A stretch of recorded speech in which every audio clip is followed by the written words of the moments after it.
Novak Djokovic injury update. How is his hamstring and how is it going to affect his progress in the Australian Open? And Novak himself has come out and spoken about the injury. He said it's movement, a specific movement that triggers the pain. So I pray the pain is not going to happen, but it happens every match. So I have to deal with it. I called the physio and got the pills in my system. It helped so far, not ideal, but somehow finding a way. At the end of the day, this is high-level professional sport. You've got to find a way. Yes, most definitely you do. And a lot of people been looking at Novak through this tournament, keeping an eye on that hamstring, seeing him stretch it out, the physios.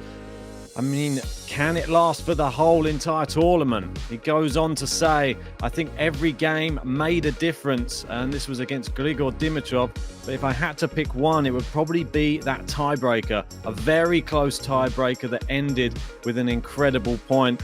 I was kind of going up and down physically with my leg. There were times I felt good, times felt it was not looking great, so I just had to handle that. And this is a very honest appraisal of the injury, just telling you step by step what's really going on whilst he's on court. It must be a strange feeling great 1 second, next second it tweaking and really being unsure of what the future holds for the hamstring. And finally, he says, it requires a lot of energy that is being spent from my side mentally and physically as well to deal with the match with my opponent and also with a not ideal physical state. But it is what it is. It's kind of circumstances that you have to accept. I'm just very grateful that I'm actually able to play.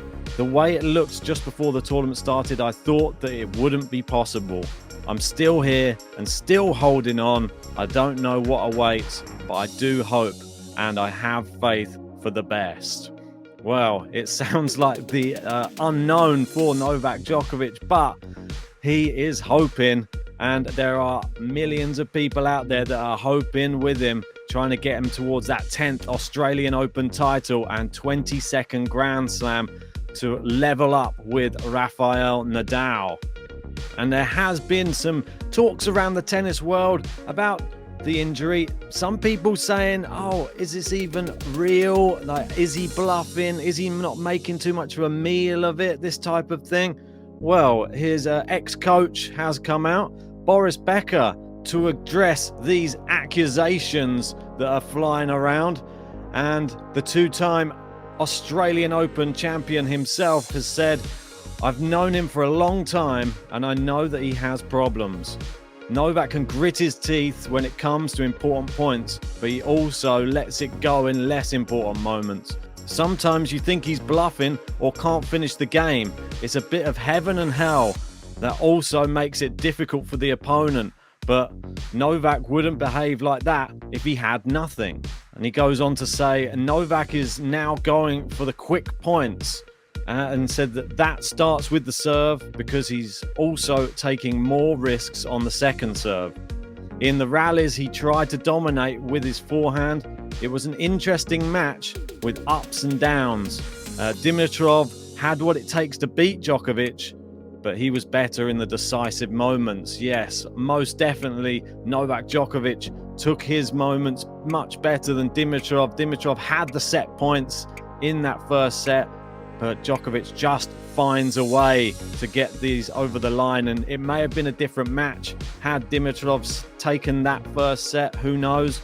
But he didn't. And Djokovic ultimately was the stronger in the next two sets. So that's just an update of the Djokovic hamstring injury. Seems he isn't quite sure how it's going to progress in this tournament, but he's just hoping for the best and he's just going to grit his teeth and bear it for now. He is playing Alex de Minaur in the next round, and that one should be an absolute classic. We've got all the Australian crowd cheering on de Minaur as well. Who will be playing in the quarterfinal? We'll find out soon. If you haven't already, make sure hit a like on the video, subscribe to Game to Love if you're new, and leave us some comments in that section below.